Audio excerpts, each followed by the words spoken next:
seminário, e eu não tenho nem ideia, Senhor, de quantas pessoas vão ser alcançadas por esta aula, mas eu quero te pedir que o teu Espírito Santo também nos dê a bênção de entender a importância dessa matéria e, acima de tudo, propor no nosso coração o desejo de estudar a tua palavra com afinco, com dedicação, com perseverança, para extrair dela todas as palavras, todas as promessas, todas as bênçãos que o Senhor tem preparado para cada um de nós.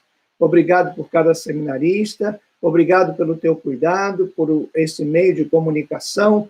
Dá-nos a tua graça e que a gente possa crescer neste conhecimento do Senhor. Em nome de Jesus, eu te peço. Amém. Ok, vamos lá, né? Pastor Pacheco também está aí, que bom. Seja bem-vindo, pastor. Vamos lá, meus queridos. Hoje nós vamos, então, pensar nos objetivos. Por que a gente vai estudar métodos de estudo bíblico? Bem, é porque a gente precisa de recursos, ainda mais quem é pastor, quem vai ser pastor, a gente precisa de recursos para fazer com que a palavra de Deus seja agradável. Imagina você ler um livro de mais de 800, 1000 páginas e falar que é bom. Tem que ter algo especial. E a gente fala muito na igreja, a gente pede para as pessoas lerem a Bíblia, mas deixa eu dizer a você, pelo menos 3 razões porque muita gente não lê a Bíblia. Primeiro, porque não entende. Porque é difícil para as pessoas entenderem certas afirmações na Bíblia. Eu me lembro de uma pessoa que disse, eu não consigo ler na Bíblia porque eu não entendo um Deus que manda matar crianças, manda matar animais. O que eles têm a ver com isso? Então, muitos não entendem, realmente não entendem. Então, eles começam a ler e desanima, porque não entende. Segundo, é porque, às vezes, escolhe uma versão complicada, palavras difíceis de entender, porque nós temos 3 versões bíblicas de um modo geral. Temos aquela versão mais elitista, com um português melhor, mais sábio. Temos aquela outra com um português um pouco mais popular. E temos uma outra que a gente tem um pouco de resistência, mas é a linguagem popular. Então, as pessoas não sabem, e fica difícil entender. Né? Eu lembro que uma vez, primeira vez que eu li na Bíblia Oxalá, eu fiquei eu era adolescente, eu falei, mas isso tem na Bíblia? Então, os espíritas também usam Oxalá, então tem isso na Bíblia? Então, assim, tem termos que realmente as pessoas têm dificuldade. A terceira razão, porque não leem porque não tem hábito de ler. Não tem hábito de ler. Então, isso dificulta. Agora, imagine uma pessoa dessa chega no ministério, com qualquer um desses problemas, vai ter dificuldade na pregação. Então, a matéria é para dar recursos para você ter uma boa leitura e entender corretamente. E contextualizar os conceitos divinos revelados pela palavra. Olha, gente, nós sabemos que a Bíblia culturalmente é judaica. Culturalmente. Deus escreveu através de homens judeus, com exceção de 2 ou 3, mas trouxe a cultura judaica. Nós não somos judeus, ainda que existe uma corrente por aí e tal, vocês sabem, nós não somos judeus. Mas nós temos que pegar esses conceitos dentro da cultura judaica e trazê-los para a nossa realidade. Então, o estudo método vai ajudar muito nisso. Ok, a Juliana, ela não está conseguindo, que pena. Fala com ela que é para entrar no YouTube, no canal Seminário Metodista Internacional, que ela vai achar a gente, tá bom? Mas tem que explicar que às vezes a pessoa realmente pela primeira vez é mais difícil, tá bom? Outra coisa, a gente vai usar métodos para evitar heresias. Ontem, no domingo, estava numa igreja visitando, e por sinal, um culto maravilhoso, um evangelista trazendo a palavra, mas ele falou duas coisas que, entre aspas, poderiam ser consideradas heresias, porque ele estava usando incorretamente uma afirmação bíblica. Então, o método de estudo bíblico ajuda a gente a evitar, porque a gente fala, heresia são os testemunhos de Jeová, são isso, aquilo, e às vezes nós, do nosso púlpito, falamos determinadas coisas que podem ser realmente consideradas heresia. Então, o estudo da palavra vai tornar a leitura da Bíblia mais atraente, mais atual, mais prática na nossa vida, entendeu? Então, é por isso que a gente vai ter isso. E eu quero que, não sei se vocês já leram toda a apostila, mas eu quero que vocês se dediquem tempo para isso, tá bom? Ok, então vamos lá. Capítulo 1, a importância do estudo bíblico. Gente, estou falando para crentes, para pessoas que são líderes. É impossível alguém achar que não é importante estudar a Bíblia. É impossível, mas a prática demonstra que isso tem sido possível. Porque, como eu vou dizer para vocês, vamos começar comigo, tá? Vou dar meu exemplo, que é o melhor. Há mais ou menos 3, 4 anos atrás, eu poderia dizer que eu estudava a Bíblia, mas eu não dedicava tempo à Bíblia. Eu dedicava tempo ao estudo, mas não à Bíblia. Qual é a diferença?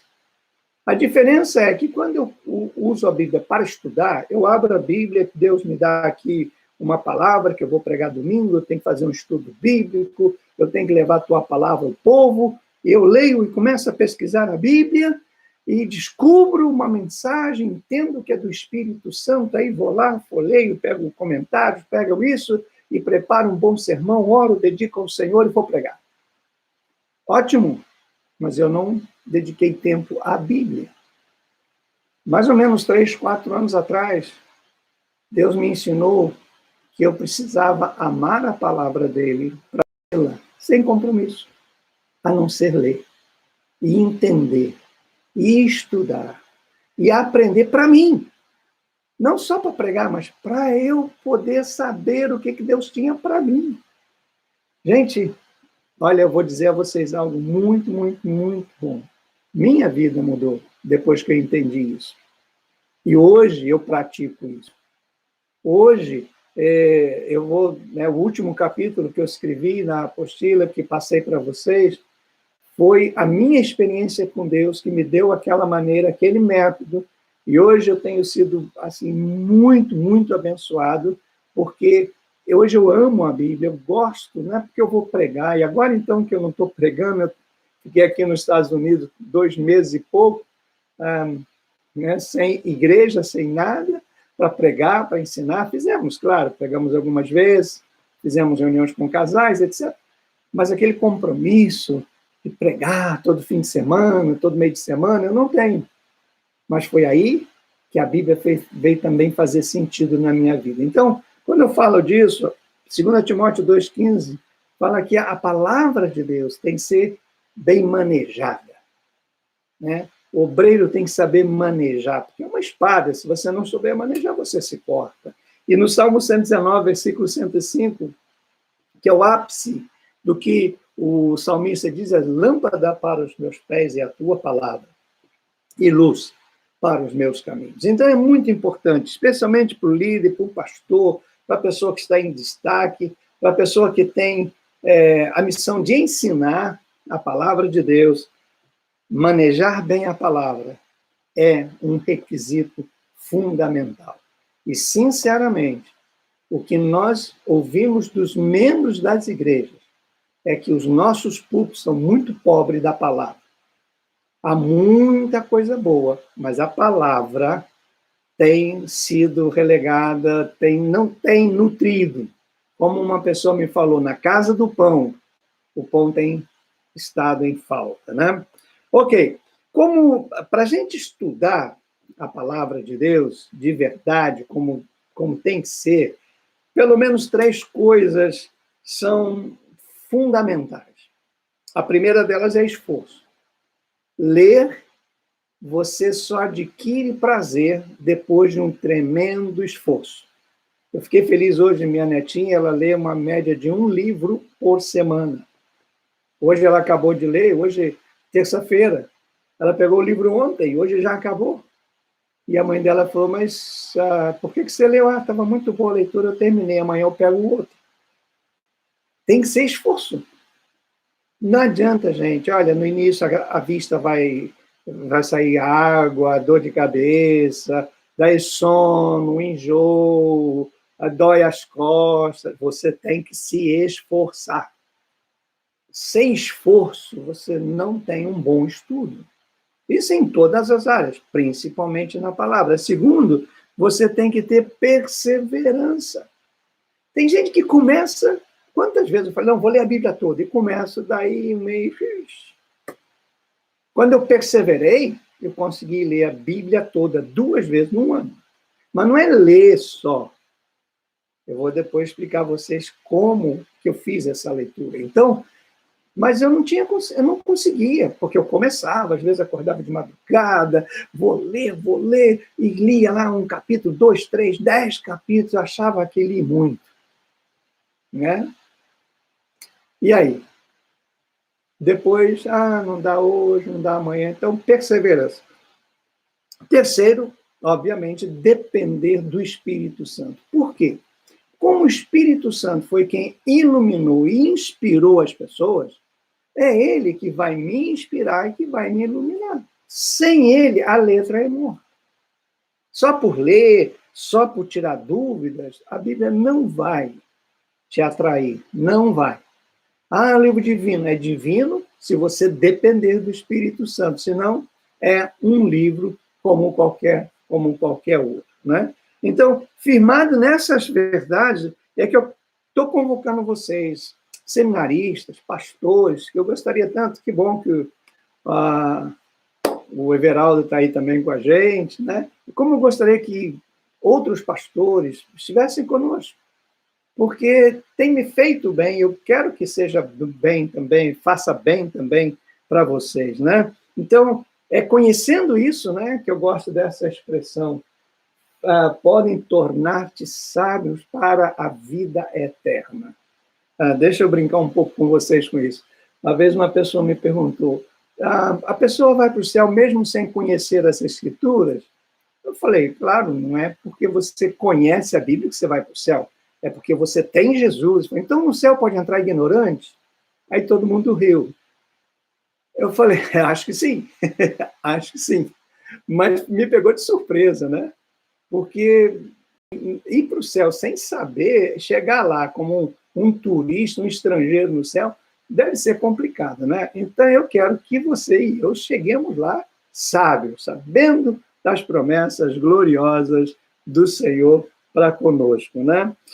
Bom, quais são esses princípios de estudo bíblico? Não entramos ainda nos métodos, estamos falando de princípios. Olha, gente, qualquer pergunta, vocês podem me interromper, tá legal? Eu coloquei o computador um pouquinho mais alto aqui na minha frente, para não ficar abaixando a cabeça para ver vocês, mas qualquer coisa, vocês podem me interromper, fazer pergunta, como vocês desejarem, tá bom? Esse é um bate-papo que eu falo e você escreve, mas estamos conversando. Então, qual é o primeiro princípio? Que nós devemos estudar a Bíblia sempre como um alvo definido, com um alvo definido. Por que eu quero estudar a Bíblia? Porque a palavra de Deus é um alvo geral. Porque a palavra de Deus me faz bem. Isso é um alvo geral. Qual é o alvo específico? Por exemplo, eu estou terminando a maratona de primeira carta aos Coríntios. Né? Já estou há algumas semanas, porque tem sido fantástico as descobertas. Então, quando eu comecei a fazer a maratona na primeira carta aos Coríntios, eu queria saber qual foi o erro que o apóstolo Paulo cometeu para que a igreja de Corinto o rejeitasse como apóstolo. Porque quando a gente vê a segunda carta, por isso eu fiz a minha maratona primeiro na segunda carta. E agora eu estou terminando. Eu acredito que essa semana, não sei se vai dar, porque eu vou viajar para aí sábado, né? Estarei chegando no Brasil sábado, mas eu quero ver se termina amanhã ou depois a primeira carta, que eu quero saber o que ele fez de errado, o que ele falou. Então, eu estou estudando, estou com algo definido. Quando eu li, por exemplo, Judas, fiz a maratona de Judas, eu queria entender como é que é essa batalha entre anjos e demônios. Como que isso acontece? Essa peleja por um corpo. Como que se dá isso? Que consequências isso tem? Então, estudar a Bíblia com algo definido. Quando você pega o alvo, esse alvo vai gerar um método. E aí você vai dos 7, são 8, na verdade, mas eram 7 antes de eu colocar o capítulo 4, né? Esses métodos, então eu vou saber, bom, se eu quero esse alvo, eu escolho esse método. Se eu quero aquele, eu escolho aquele método. Então, isso ajuda bastante, né? Agora, é necessário não esquecer de observar o texto, encontrar sua verdadeira interpretação e aplicá-la à sua vida. A Bíblia não é para ficar aqui, ó. A Bíblia é para ficar nos meus pés, é para eu caminhar na Bíblia. A Bíblia tem que ser mais do que entendimento, tem que ser vida, prática no meu viver. Então, tudo que eu aprender, eu tenho que, de alguma forma, trazer isso de forma prática para mim e para as pessoas que estão ouvindo, né? Quem estudou comigo no seminário sobre homilética, vocês sabem que 20% da mensagem é ensino, 80% é prática. Como fazer isso? Você ensina e depois você dá as ferramentas para aquilo ser prático. Às vezes eu escuto mensagem de 80% de ensino e 20% de prática. Em alguns casos, 100% de ensino e a prática, né? Então, assim, é bom a gente entender e deixar isso bem claro para a gente, tá bom? Bom, também é indispensável você prestar atenção no contexto. Existem 2 tipos de contexto. Existe o contexto bíblico e o contexto histórico. O que é o contexto bíblico? É aquilo que vem antes e o que vem depois do texto que você está lendo. Vamos supor, se você leu uma carta, né, ou um livro, porque vocês sabem a diferença, né? Carta são os livros do Novo Testamento, né? E livro são os livros do Antigo Testamento. Nós não temos nenhuma carta do Antigo Testamento, nós só temos livros. No Novo Testamento, nós temos evangelhos, são 4, e nós temos um livro, que é o histórico, que é Atos, e nós temos o restante, são cartas, escritas às igrejas, escritas a pessoas, são cartas. Então, né, essa é a diferença. Então, se você escolhe ou um livro ou uma carta, para você, então você tem que ver qual é o contexto histórico daquele povo, do escritor, para que essa carta fosse escrita. Isso chama-se contexto histórico. Então, é muito bom, né? Nós vamos fazer a maratona na segunda-feira aí, sobre a primeira carta de Paulo aos Tessalonicenses. Então, Tessalônica, o que era?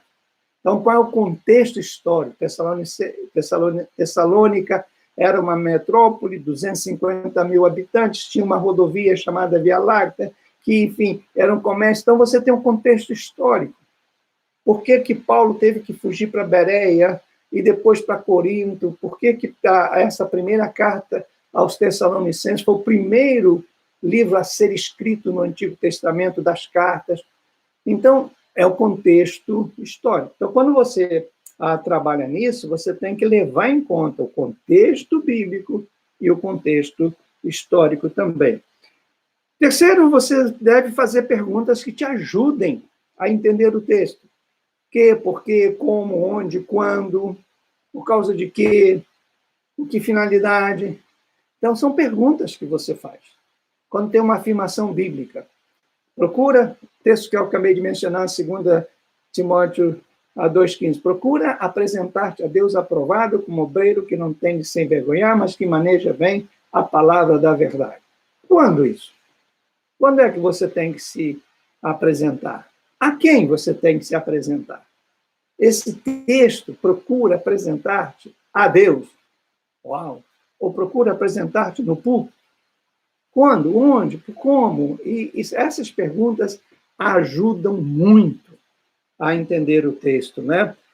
Quarto, investigue no original. No grego, no hebraico, no aramaico. né? Ah, bispo, eu não entendo nada disso, nem eu. Hoje em dia, ainda mais o grego do Novo Testamento foi escrito no que eles chamam hoje grego koiné, grego que não é falado pelo povo mais. Então, mesmo quem fala grego, hoje como é que vai estudar o Novo Testamento?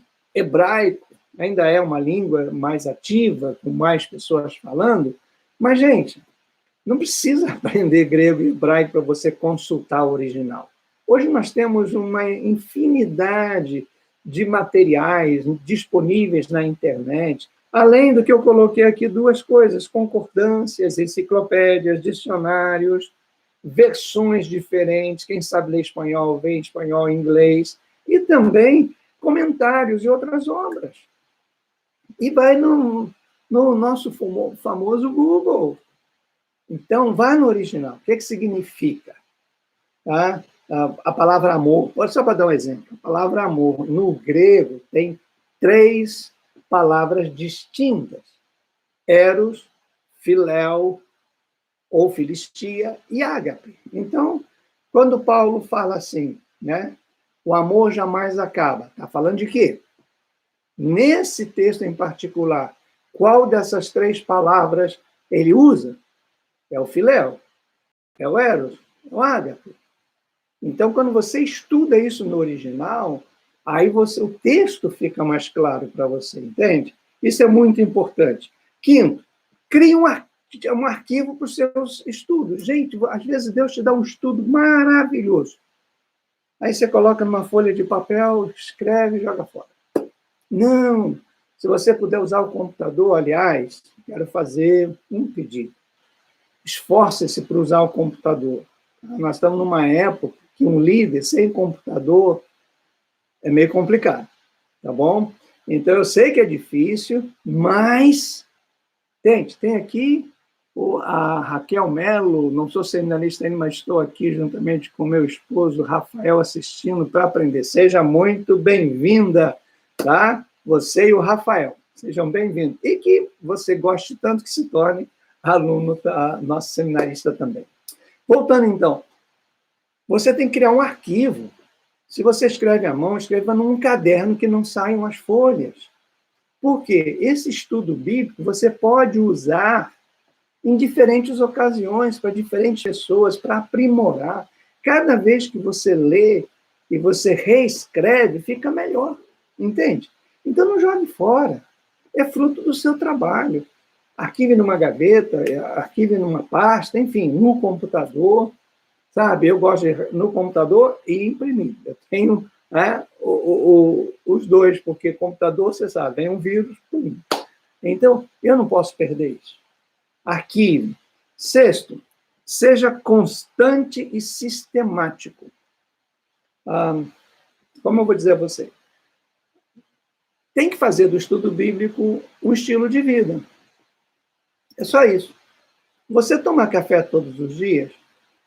Não, não todos os dias, mas a maioria dos dias toma? A maioria dos dias eu tomo antes de sair de casa. Então você criou um hábito. Você almoça todo dia? Almoçar, eu almoço. Você criou um hábito. O estudo bíblico tem que ser assim. Tem hora que você almoça mais tarde, tem hora que você almoça mais cedo. Tem dia que você não almoça, tudo bem.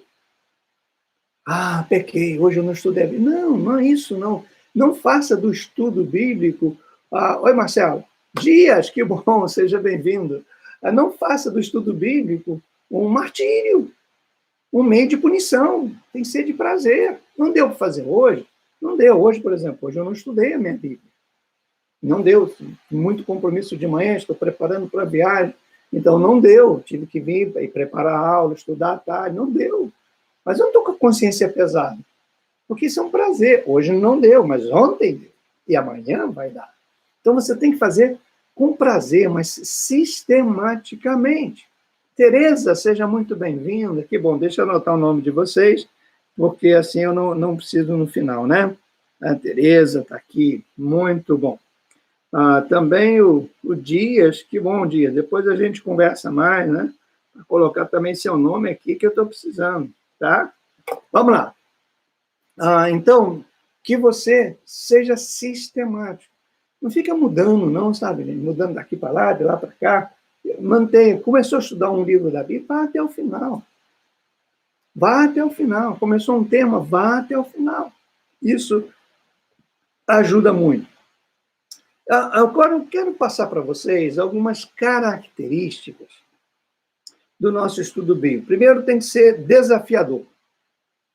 O estudo bíblico tem que ser desafiador. Você tem que se sentir desafiado. Não, eu vou chegar lá. Eu vou chegar lá. A primeira maratona que eu fiz foi em Oséias. Gente, foi desafiador demais. Primeiro porque eu ensinava errado das mulheres de Oséias. Eu ensinava muito errado, muito errado. Então, isso me deu assim tem que fazer, eu tenho que correr atrás. Eu tenho que fazer direito, tem que ser desafiador. E quando eu ministrar, tem que desafiar o outro a ir para casa e falar, eu tenho que estudar, eu quero acabar a aula hoje, 11 horas, para vocês não querem dormir. Falar, não, puxa vida, eu vou pegar minha Bíblia, eu vou dar uma lida, nem que seja um capítulo, hoje eu vou ler antes de dormir. Entende? Eu quero desafiar. Segundo, tem que ser algo aplicável. Porque algo teórico, nós estamos cansados, gente. Imagina, hoje são o quê? 10h30. 10 e quase 35. Vocês estão chegando num dia cansado, início de semana, aí você vai ler alguma coisa que não tem... Para que você vai aprender? Até hoje eu me pergunto, por que eu aprendi MDC? MMC e MDC. Mínimo, multiplicador comum e máximo divisor comum. Para que eu aprendi isso? Sabe por que eu gravei isso? Porque eu fui reprovar na prova de matemática, porque eu errei nisso. Eu nunca mais usei. Não é desafiador você estudar coisa que não é aplicável, entendeu? Então, faça da Bíblia uma leitura que seja aplicável a você. Para isso, você tem que sempre colocar essa listinha aí. Qual é o exemplo que eu tenho que seguir? Qual é a promessa que eu quero tomar para mim? Qual é a ordem que eu tenho que obedecer? Qual é o pecado que eu tenho que evitar e deixar? Qual é o princípio que eu tenho que colocar em prática hoje? Qual é a atitude que eu tenho que ter para adquirir ou para deixar essas coisas? E anotar todas essas respostas e colocar em prática na sua vida, né? Então, assim, essa é a introdução que eu quero dar para vocês sobre por que é que nós vamos estudar os métodos e como eles são importantes na minha vida, na sua vida. Alguma pergunta? Alguém tem alguma pergunta para fazer? Não? Vocês que acabaram de chegar, eu quero dar as boas-vindas e dizer a vocês que é muito importante. Se você não recebeu ainda a nossa apostila, se você ainda não fez o pagamento da sua mensalidade, por favor, faça o mais rápido possível, tá bom? E quem quiser orientações para como você fazer parte do nosso seminário, é só me escrever pedindo que eu te mando todas as informações pelo meu e-mail, né? gessecarvalho52 @gmail.com ou gmail.com, ou pelo telefone aí, 24 988 290755. Vitor, muito bom. Felipe, o que acha do Lexo? Lexo é o nome que a gente dá para o dicionário grego-português, ou grego-francês. Lexo seria o dicionário do grego. É excelente, use-o. Eu tenho 2, vale a pena. Use, é muito bom mesmo, né? Isso é fantástico. Hoje eu uso muito mais o da internet, que é mais atualizado, mas vale a pena mesmo, né? Podemos, então, seguir? Já que vocês estão quietinhos, está fazendo frio aí em Petrópolis, porque está todo mundo calado, né? Quero dar bem-vindo, Vitor. Muito bom, Vitor, que você também possa fazer parte do nosso seminário. Vamos lá, capítulo 2, minha gente. Vamos estudar, então, os 7 métodos. Agora, eu vou dar só 2 nessa aula. Na próxima aula, a gente vai dar os 5 restantes. Na outra aula, nós vamos falar da importância de como ajustar esses métodos. E na última aula, falar do meu método preferido, que eu quero passar para vocês. Vamos lá, então.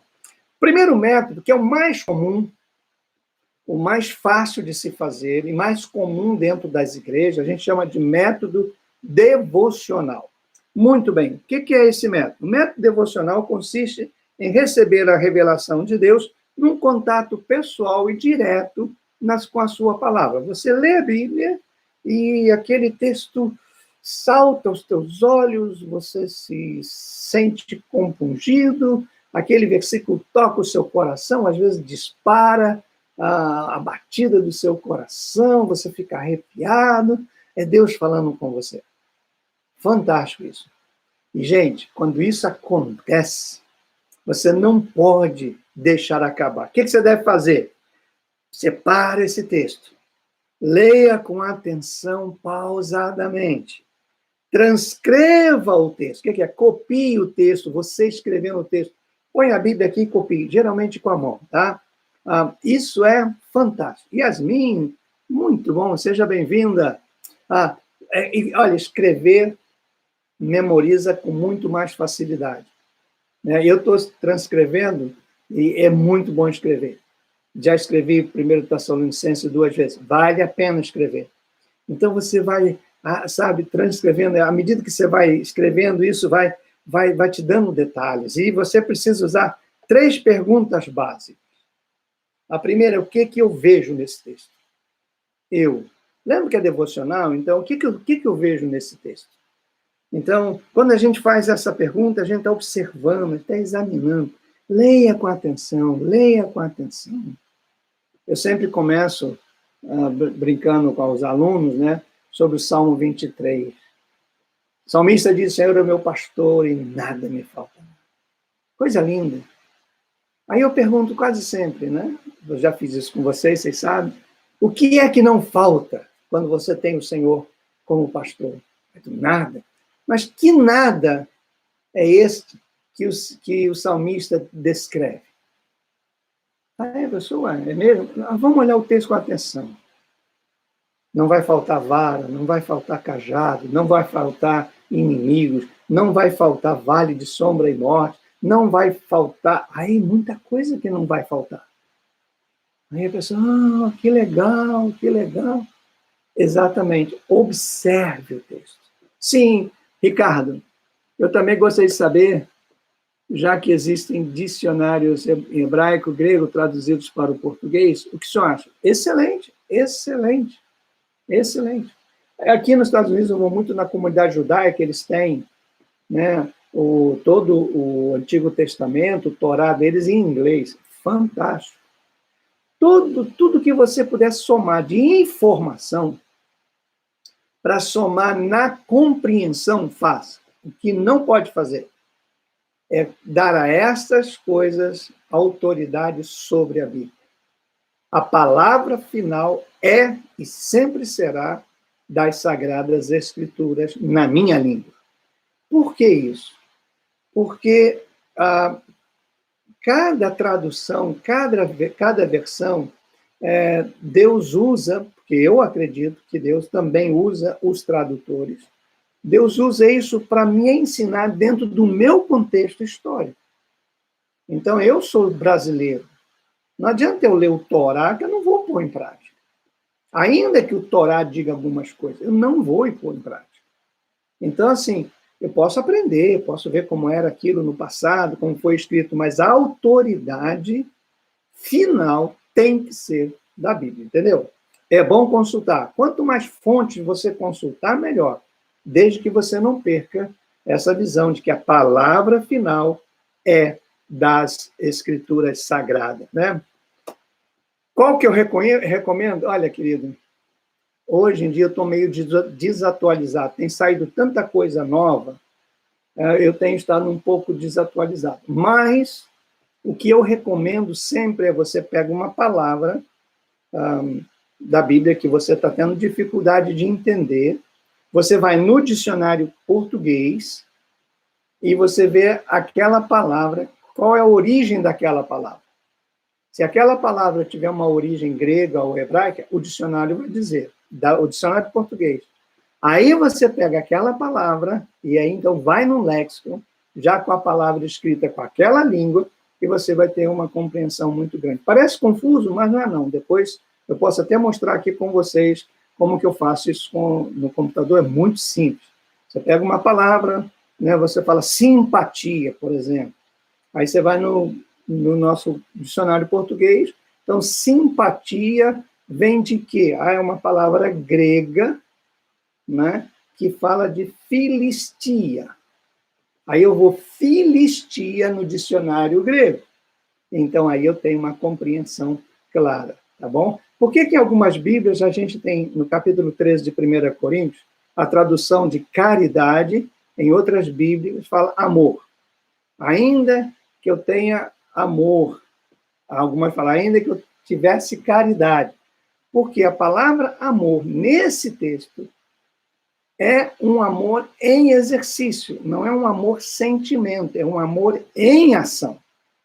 Não é só sentimento, é amor de verdade que eu ponho em prática, né? Então, assim, isso é algo muito legal, né?